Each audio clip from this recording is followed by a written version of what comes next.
Qual a semelhança entre a insulina, o etanol e o milho? A resposta é biotecnologia. Mas o que é a biotecnologia?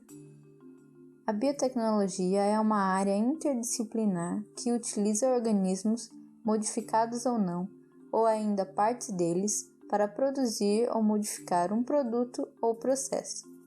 É uma prática antiga, ainda que o termo pareça novo. A insulina é um importante hormônio produzido pelas células beta do pâncreas. No diabetes tipo 1, essas células produzem pouca ou nenhuma insulina. Então, quando a pessoa ingere açúcares, não há hormônio suficiente para mover a glicose da corrente sanguínea para o interior das células.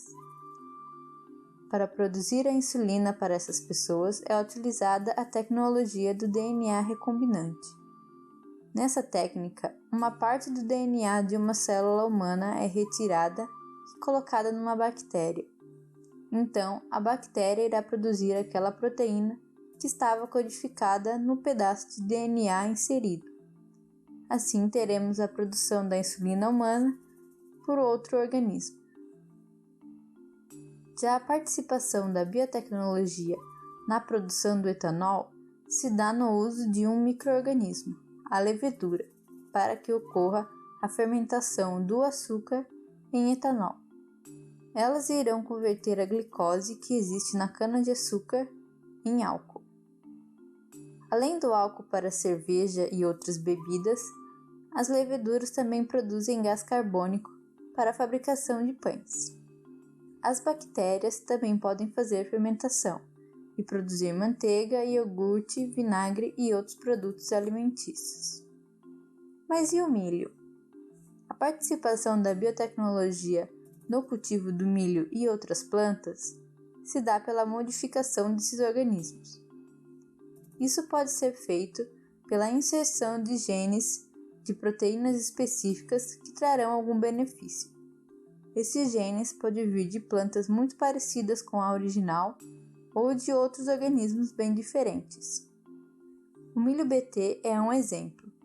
Ele possui um gene para uma proteína original de bactérias do solo, a delta-endotoxina, que não é tóxica para humanos.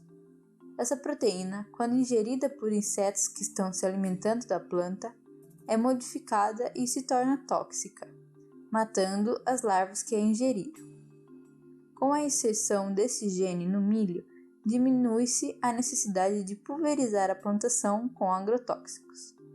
Agora ficou mais fácil visualizar o que significa biotecnologia em suas aplicações médicas, industriais e agrícolas.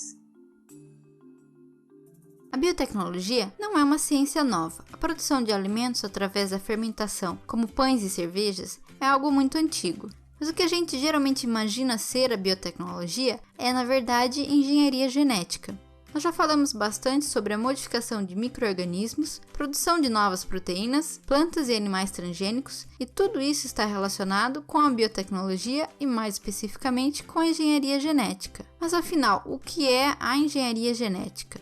A engenharia genética é a modificação direta dos genes de organismos vivos. Mas antes de chegarmos no organismo modificado, precisamos trabalhar o gene de interesse. Essa primeira etapa compreende a clonagem do gene, e ela pode ser feita pela técnica de DNA recombinante.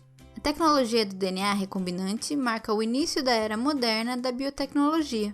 A tecnologia do DNA recombinante compreende uma série de procedimentos para juntar fragmentos de DNA diferentes. Isso só é possível porque a molécula de DNA de todos os organismos compartilham as mesmas estruturas, diferindo apenas na sequência em que as bases A, T, C e G se encontram. Para combinar e clonar, ou seja, multiplicar os pedaços de DNA, são necessários 3 elementos: as enzimas de restrição, as DNA ligases e os plasmídeos. O papel da enzima de restrição é cortar. Com elas conseguimos cortar somente o pedaço de DNA que queremos combinar. Mas elas não cortam aleatoriamente. Elas se ligam e reconhecem porções específicas do DNA, sequências de 4 a 6 bases, que são chamadas de sítios de restrição. Outra característica é que esse sítio é um arranjo palindrômico. Se formos ler a sequência de bases, ela será a mesma da esquerda para a direita e da direita para a esquerda na fita complementar. A enzima de restrição EcoR1, por exemplo, se liga e corta a sequência GAA-TTC, e a fita complementar, lida da direita para a esquerda, também é GAA-TTC. Cada enzima se liga e corta uma sequência diferente. A gente só precisa encontrar aquela que usa uma sequência que está presente no pedaço de DNA que queremos cortar. A segunda ferramenta para clonar o DNA são as DNA ligases, que vão colar os pedaços de DNA que foram cortados.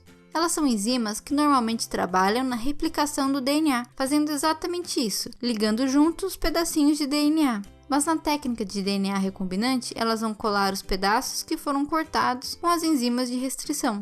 Esses pedaços podem ser de DNA humano com DNA de bactéria, por exemplo. Afinal, a estrutura do DNA é a mesma. Para terminar, esses pedaços de DNA diferentes, cortados e colados, são colocados em um plasmídio.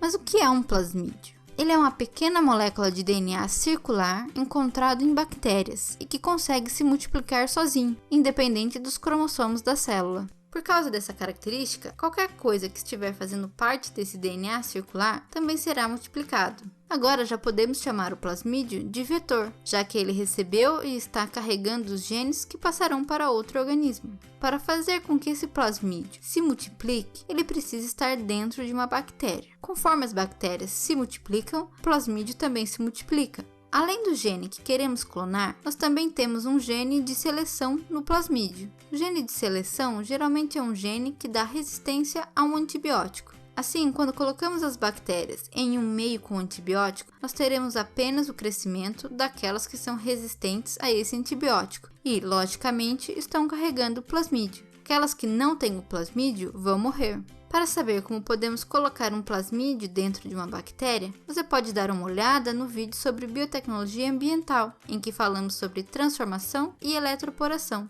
Depois disso, só precisamos coletar todas essas bactérias e extrair o plasmídio. Com essa grande quantidade do gene, nós poderemos inseri-lo no organismo que quisermos, seja outra bactéria, levedura, planta ou um animal.